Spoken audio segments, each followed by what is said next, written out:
เหมือนฟ้าบันดาลสั่งมาจากสวงสวรรค์ให้สองเฮามาพบกัน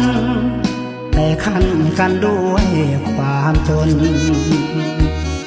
อายเป็นสาวนาฐานะห่างกันเหลือเกินส่วนน้องลูกคนมีเงินไกลเกินที่จะไปคว้า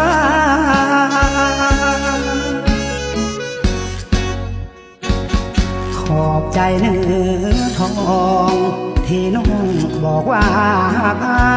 ยชั่วฟ้าชั่วดินสลายบอกขายหักชั่วสีวาอายก็หักน้องหวังปองเข้าสู่วิวาสุดท้ายก็เหมือนฟ้าผ่าลงมาที่กลางหั